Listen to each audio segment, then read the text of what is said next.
This naturalrefrigerants.com article is being read by an automated voice. ATMO America, New Belgium. Brewing sees energy efficiency ratio of 8.85 with new propane chiller. By Christina Hayes. Published June 26, 2025. A newly installed propane chiller at Colorado-based craft brewery New Belgium. Brewing has reached an energy efficiency ratio (EER) of 8.85 since coming online in February 2025. The 30TR 105.5 kilowatts GD70H2CNR chiller, manufactured by Oregon-based G&D Chillers, plays a critical role in supporting the brewery's CO2 recovery system. This system captures the CO2 produced during fermentation and purifies it for reuse during the beer carbonation process. To assist in this process, the chiller supplies glycol at approximately 28 degrees Fahrenheit, minus 2.2 degrees Celsius, rapidly cooling the fermentation gas stream to help remove moisture and impurities. This step makes it easier to store the recovered CO2 safely and effectively for future use. The GD70H2CNR chiller has surpassed expectations, explained Scott Timms, COO of G&D Chillers, during a presentation at the ATMO America Summit 2025. We had just shy of 2,300 hours of runtime as of the end of May, with 100% uptime so far. The system, featuring two 35-horsepower circuits and using just 2.7 kilograms of R290 per circuit, has also outperformed initial projections by 5.4%, based on pre-installation modeling and testing, Timms added. The chiller's performance is a crucial part of the brewery's goal of achieving climate neutrality by 2030, according to Andy Collins, Senior Engineering Manager at New Belgium Brewing.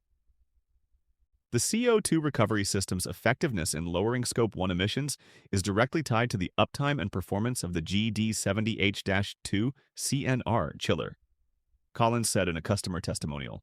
We are satisfied with the unit's reliability and the support provided by G&D Chillers.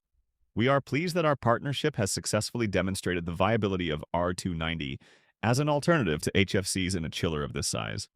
ATMO America 2025 took place June 11th through 12th in Atlanta, Georgia, and was organized by Atmosphere, publisher of naturalrefrigerants.com. R290 benefits. In his presentation, Timms emphasized propane's strong position as a future-proof refrigerant. It has an ultra-low GWP, contains no PFAS, per- and polyfluoroalkyl substances, and delivers superior energy performance compared to fluorinated gases. According to G&D Chiller's internal analysis, R290 is 12% more efficient than R404A, 9% more efficient than R454C, and 6% more efficient than R448A. Additional gains may be possible with the integration of high-temperature heat reclaim technologies, Timms added. Compared to CO2, another low GWP natural refrigerant, propane reduces energy use by up to 50% due to higher efficiency, particularly in higher ambient conditions.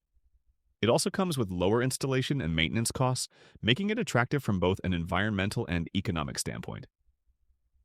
Given these advantages, G&D Chillers views propane as the future of industrial chilling in the U.S., especially across the country's 1,000 dairy farms and 10,000 craft breweries. The company is currently expanding into new markets, investing in R&D and engaging in policy discussions, with the goal of transitioning its entire chiller lineup to propane by the end of the decade. Overcoming challenges.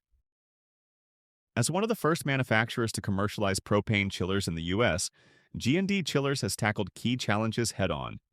The company cut the refrigerant charge in its R290 units from 6.8 kilograms to just 2.7 kilograms per circuit, compared to 43.5 kilograms in comparable R448A models.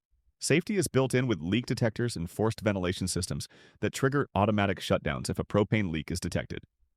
To ease adoption, G&D designed its systems around conventional refrigeration cycles and standard components familiar to U.S. technicians. The company also offers quarterly training to support installer confidence and competence.